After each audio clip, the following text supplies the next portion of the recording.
Front row MMA here. Is it started? Yeah, we started. Oh, right, it started. Yeah. Professional as always, and we're alongside Cage Warriors Featherweight World Champion. Don't forget the world. Dean Trueman. Dean, first off, congratulations. Thank you. World champion with Cage Warriors. Considering who you've trained with and where you've started and the history that some of the guys you've worked with have had with Cage Warriors, how good is holding that title? Oh, it's brilliant. I think Jim is the fighter that's had the most fights on Cage Warriors. I don't think he's ever held the belt, so it feels good to hold the belt for him. Them's fighting talk there. Let's talk about that tournament. I think Dark Horse, is that a fair description of how people were looking at you in there? I think a lot of people were looking at Aiden Lee and perhaps the other side of the bracket. Did you feel that you were being kind of overlooked a little? I always feel like that. I'm always the underdog, aren't I? Everyone writes me off. Everyone's better than me until they fight me, and then they can't handle me. But yeah, I was probably the underdog going into the fight. I think Cage Warriors probably didn't expect me to win it like I did, but I won it dominantly in my eyes. Aiden Lee, known for grappling, that was where he was going to beat you. That's where he was going to beat. That's what they were all saying, that he was going to grind you down, take you back. He got you back. Didn't work. No.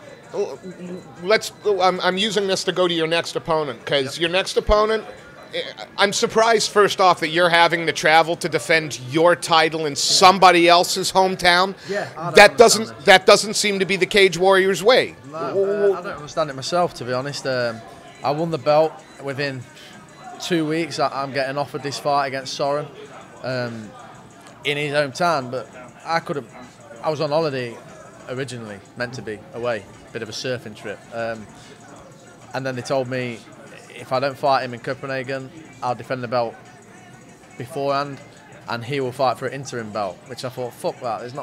There's not a chance in hell I'm letting him fight for an interim belt when I've just won it. You know, if I was injured and I was out for 6 to 8 months, I could understand that. But I've just won the belt 2 weeks ago. I'm being told that he'll get an interim belt. I thought, nah, I'll just fight him, beat him, and then I'll keep the belt.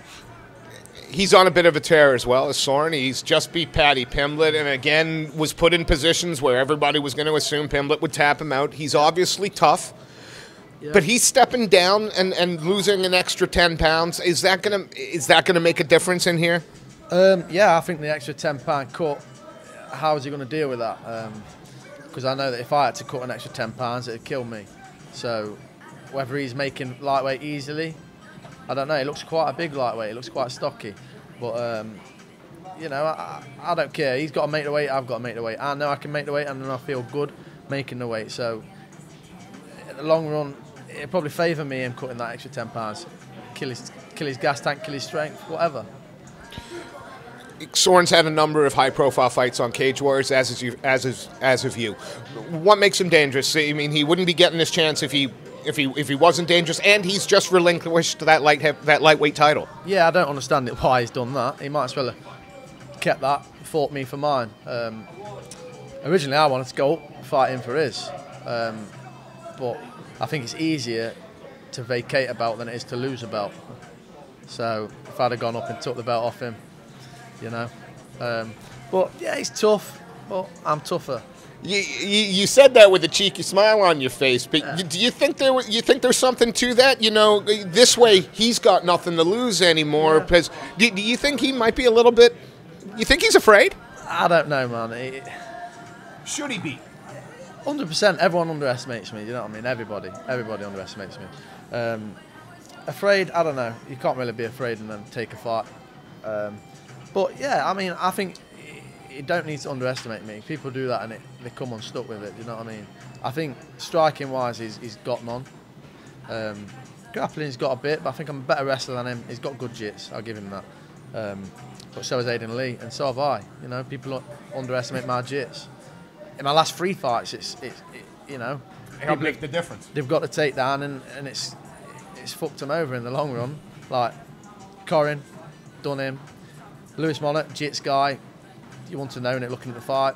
Aiden Lee, he had one of the most dominant positions you can have as a jits guy and did nothing with it.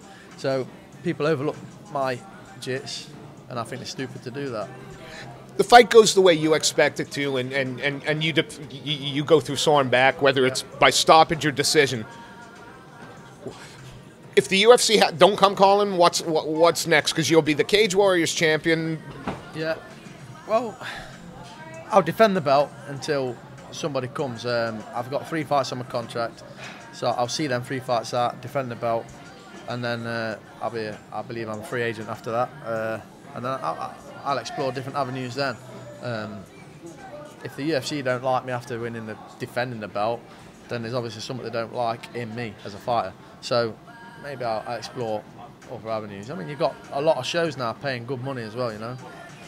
I shan't mind travelling on ONE FC, to be honest. That won't be too bad.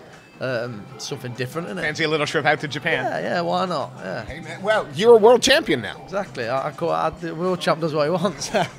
No, but you know, like I say, I'd love to fight in the UFC. My goal is to fight in the UFC, but they're not the be-all and end-all. You know, now you can make living on other shows, which is great for a fighter. Do you know what I mean?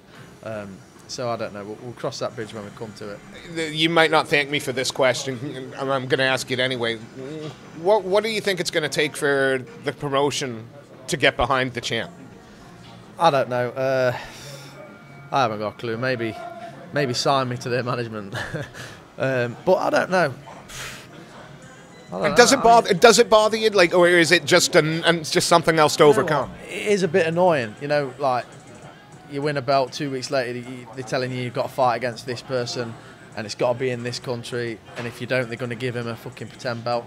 It's annoying, you know what I mean? Like, listen, I've just won the belt, I've beat your best guys. Fucking give me a little bit of something, you know what I mean? One more question, Dean, and we'll let you go. And this is just between you and me. How many times you got laid wearing that belt? I've got a missus, so only the once with her. So with and the other 5, 6. There's a lot. And which one of the two of you wear it?